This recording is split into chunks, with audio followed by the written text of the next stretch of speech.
How do you view the 73rd district, I'd say demographic-wise, and what do you see as being the issues that are most important to the residents here?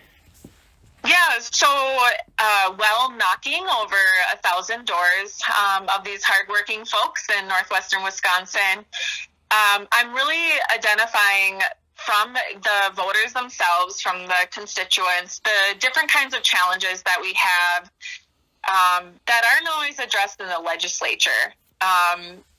For example, I went to a popular village hall meeting and they were expressing, that they are just chomping at the bit to get these infrastructure dollars. It has been over 30 years since they were actually given money to redo the streets. And it's been over 8 years since they were able to do like a top layer of paving.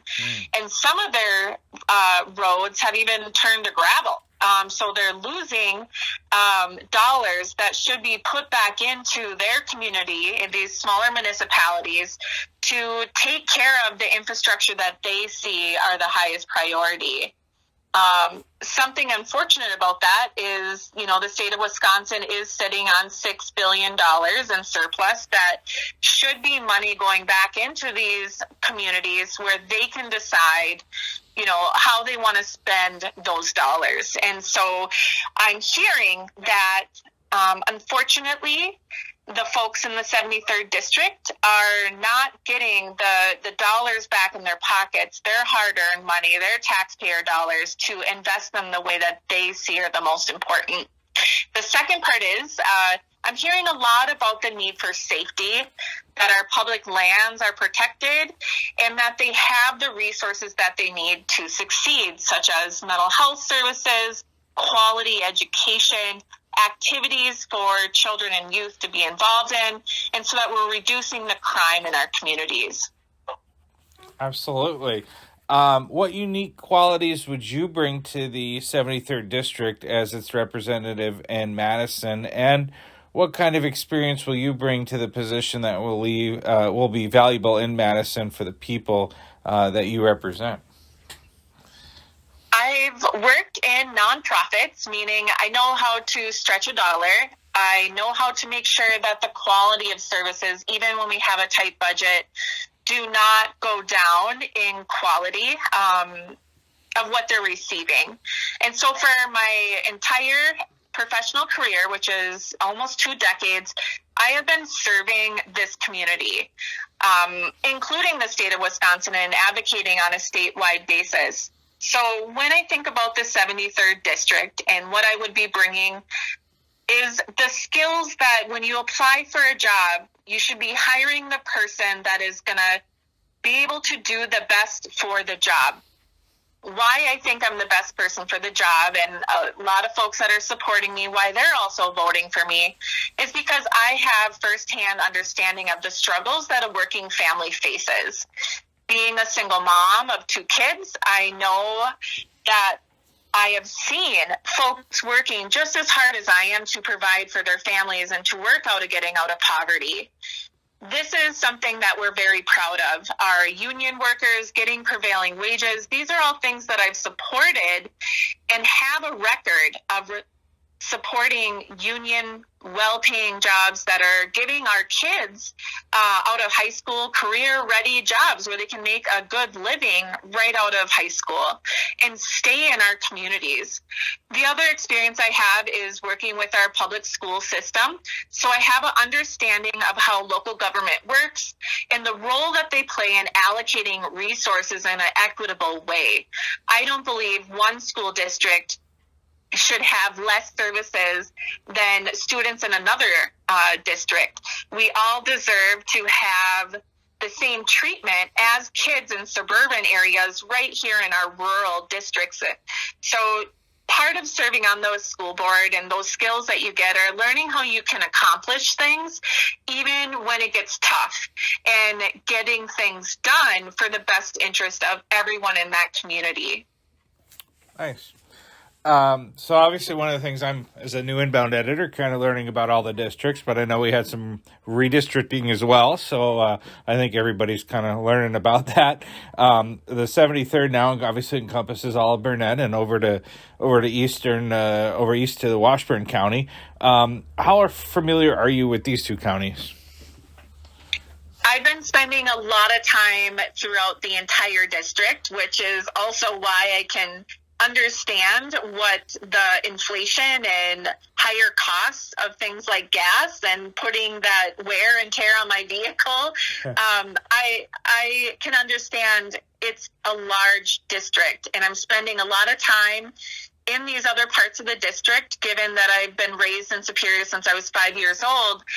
It's important for me to get out throughout the entire district of the 73rd. And part of that planning is having an office in Burnett County, because if I am elected, I want to be very accessible and have even more time to meet with constituents, to go to important meetings, to have listening sessions in all parts of Washburn, Burnett County, and Douglas County in the more rural areas. I've been doing ride-alongs with the Douglas County Sheriff's Department, the Burnett County Sheriff's Department, and that has given me from head to toe touches on the entire 73rd district to see, meet community members, the folks that are protecting our community. And this has allowed me through events as well to meet the amazing people throughout this district and the hard work that they're doing to support their families and to support being involved in the community.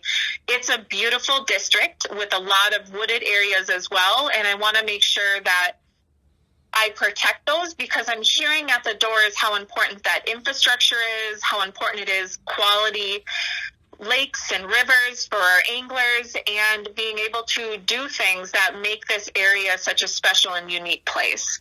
Yeah. What does the district need, do you feel, in terms of programs, proposals, or changes that you would fight for as a state representative? Well, number one is an investment in our infrastructure.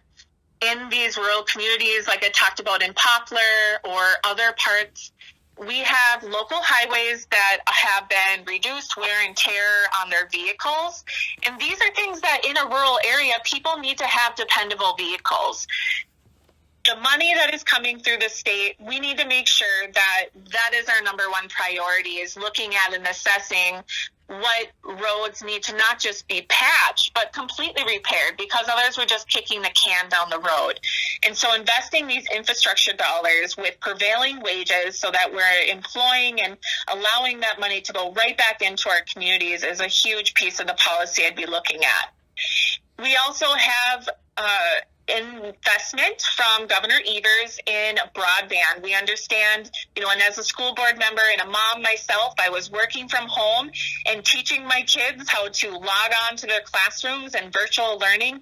And even in the city of Superior, I didn't have access to affordable, higher broadband, high-speed internet. And so that was a piece where we all understood, in order to support people having jobs, in order to support our children continuing to learn and closing that learning gap, we need to have access to broadband and services that are going to allow folks to have quality education. And part of what I learned in my ride-alongs is access to emergency services as well. We have spots where there's no radio, where there's not able to have communication, and that's a safety issue for our community and for our public safety officials. And so these are things that we need to make sure we're investing in, and that we have policies and dollars that are going to northern Wisconsin in the 73rd district to improve these infrastructure issues. And name one of your opponent's stances on an issue you would say that concerns you the most. So I will just say that I'm not actually clear on where she stands on many issues. Unfortunately, my opponent has declined any debate or interview opportunities that have been sent to us, and that is the same thing that occurred during her primary. And so when I think about that, it makes me concerned about whether or not she'll represent what she's saying or believes are her values, or just fall in line with Republican legislators in Madison who don't understand the needs of northern Wisconsin. And what we don't need is another stand-in for mega Republicans. We need to really choose a representative that has the experience and is dedicated to community, and choosing that over their party alliance. Yep. And is there anything that you would like to share that we haven't touched on with the readers in the Intercounty Leader or those listening on our digital platform tonight? Well, floor is yours. Yeah. So I guess I just want to say and reiterate that I am someone that has joined the school board because I wanted to be an involved parent, and serving on the school board has been a powerful experience because I've been able to earn the support of our administration, our teachers union here, because I've always been someone that's been transparent. And I, trust that parents, that teachers are going to be able to work through situations that come up, because it's not easy. And we need to really have trust in our educators that they are the experts, that they're fact-based folks that are preparing our kids for the real world. And that's a part of the reason why I joined the school board, and want to continue to just take these skills to a higher level to serve the entire 73rd district.